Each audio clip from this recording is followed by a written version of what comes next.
The gunshot shattered the silence of the penthouse. Amelia Bennett, CEO of Summit Technologies, froze as her new bodyguard lunged between her and the bullet.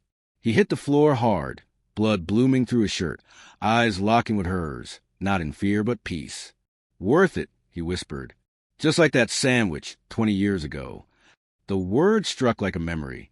Outside, sirens wailed as Amelia realized a man bleeding before her was the same homeless boy she once fed outside a Denver diner.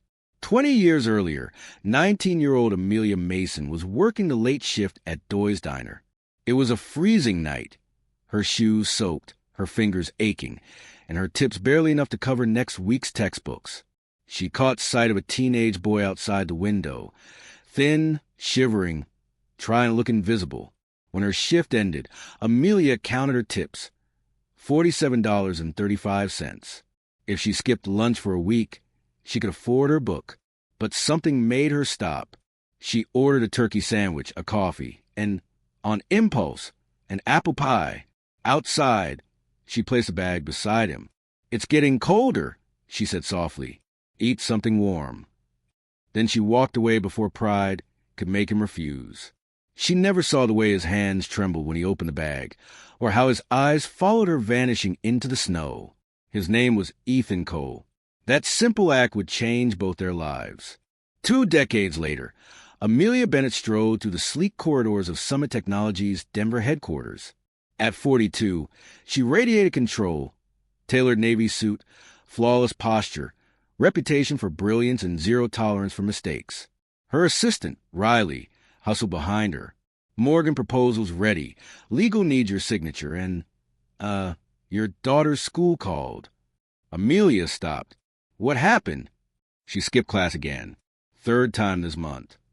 The timing couldn't be worse. Summit was hours away from a board meeting that could secure a multi-billion-dollar government contract. Yet Amelia didn't hesitate. "Cancel the meeting. Family emergency." Riley blinked. Amelia Bennett didn't cancel anything.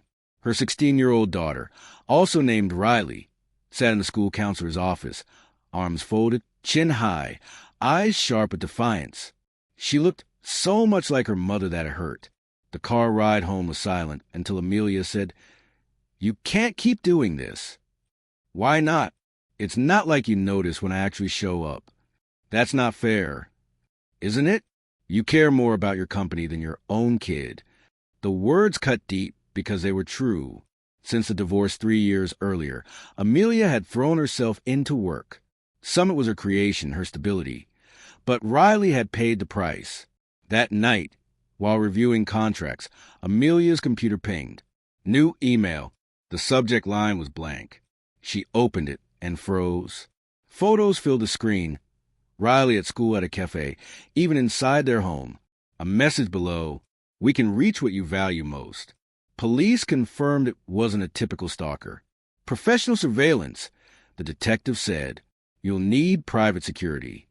Through her network, Amelia arranged an urgent meeting the next morning, expecting a muscle-bound ex-cop.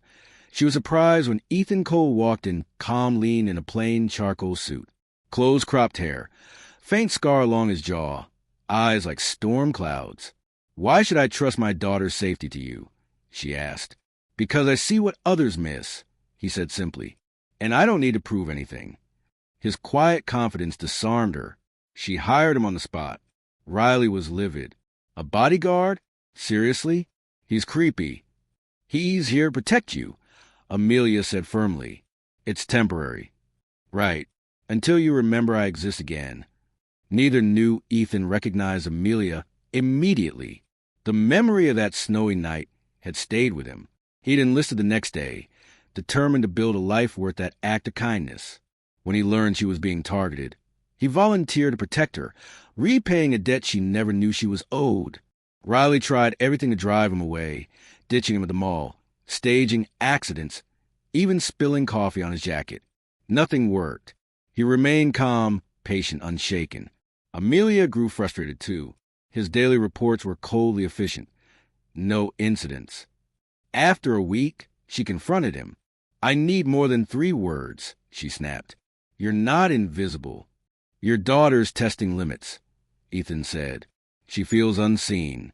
Anger gets attention. Amelia bristled. You're my bodyguard, not a therapist. He met her gaze evenly. Security isn't just about threats. It's about understanding motives. Hers and theirs. People who feel seen are easier to protect. His words lingered long after he left. Ethan's quiet diligence slowly began to shift the household dynamic. Riley still rebelled, but less sharply. And Amelia, once blind to her daughter's struggles, started noticing the small things. The tired eyes, the nervous scrolling, how tall Riley had grown. Meanwhile, Ethan's investigation deepened. Through old military contacts, he uncovered the truth. The threats tied directly to Summit's government contract. The rival company, Meridian Power, led by Alexander Mercer, was behind the attacks. When Riley slipped out one night, Ethan tracked her to a house party. He arrived just in time to stop 3 men from cornering her. His efficiency was terrifying, precise control, professional.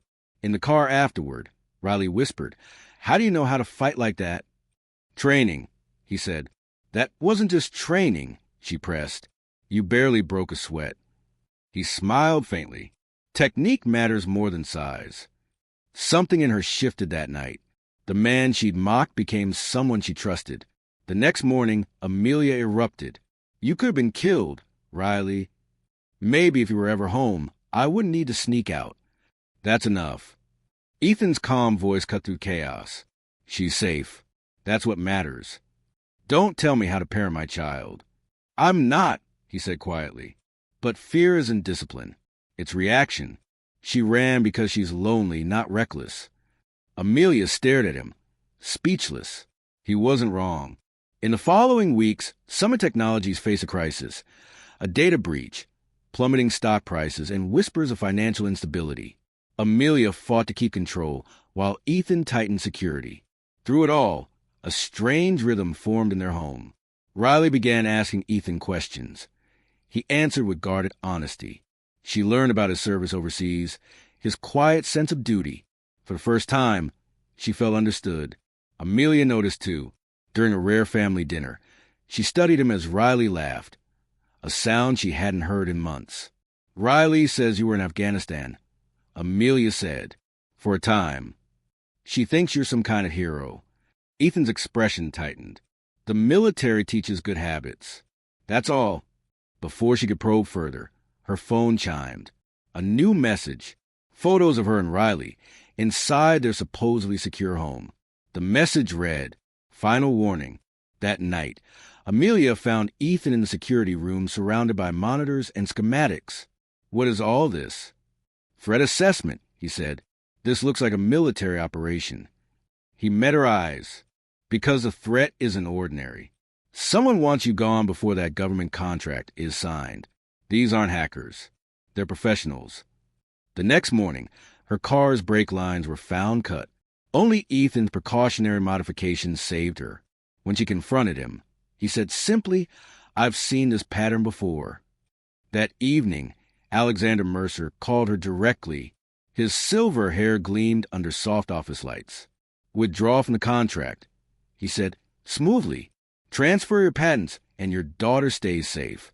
Think carefully, Amelia. Some things matter more than business." She ended the call trembling, but more resolved than ever. 3 nights later, the storm rolled in. Thunder echoed through the mountains while rain slashed across the glass walls of the Bennett estate. Amelia was still at her desk, finalizing the contract Summit had fought 2 years to win. Ethan monitored the perimeter from the control room. Every light in the house flickered once, then went dark. Power failure. Ethan's hand went to his weapon. Backup system should have kicked in. "Stay in your office," he ordered over the intercom. "Do not move." Static answered. He sprinted toward the stairs, eyes adjusting to the emergency lights that flickered on seconds later. At the top landing stood Riley, pale, holding her phone. "Mom's not answering." "Get downstairs, storage room, second door on the left," he said sharply.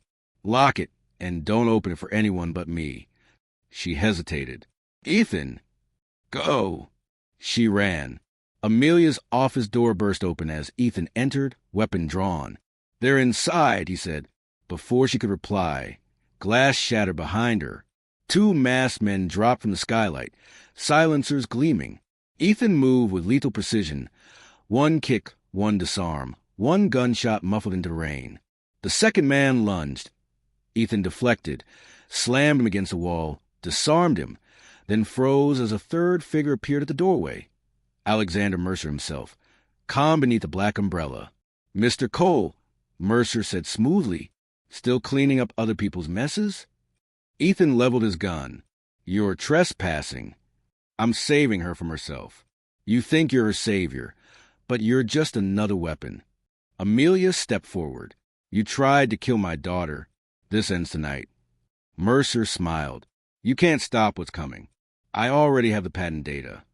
Ethan's eyes flicked to the laptop on her desk, the indicator light blinking. Remote transfer. He fired, hitting the router box behind Mercer. Sparks erupted, cutting the signal. Mercer's composure cracked for the first time. "You'll regret that." The standoff exploded into chaos. Mercer fled. His men re-engaged. Ethan took a hit to the shoulder but stayed on his feet, forcing Amelia toward the elevator. "Basement, go." "I'm not leaving you." "Now." The doors closed just as another bullet struck. When Amelia reached the basement, she found Riley trembling behind the storage door.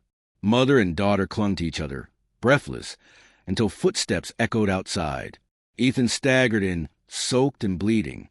"We need to move. Mercer's calling reinforcements." "Ethan, you're hurt."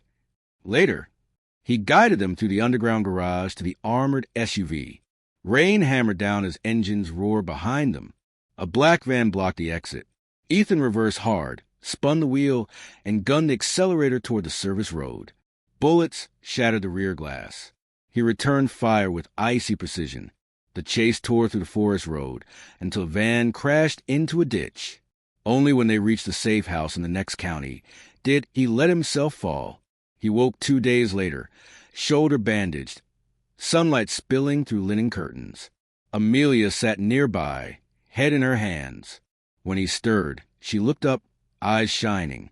"You should be in a hospital," she whispered. "Too many questions," he said hoarsely. "Safer here." She hesitated, then asked softly, "Why did you do it, Ethan? You could have walked away." He smiled faintly. "I owed you a sandwich." Her brow furrowed. "What?" "Doy's Diner, Denver, winter of '05. You gave your dinner money to some kid on the street. That kid was me." Her breath caught. Memories flooded back. The snow, the quiet gratitude she never expected anything from. "I enlisted the next day," he continued. "Told myself if I ever got the chance, I'd pay it forward. You taught me that one small act can change someone's course. Protecting you felt like finishing that lesson." Tears slipped down her face before she could stop them. "All this time, you remembered." "Every day," he said simply. Weeks later, Mercer was arrested.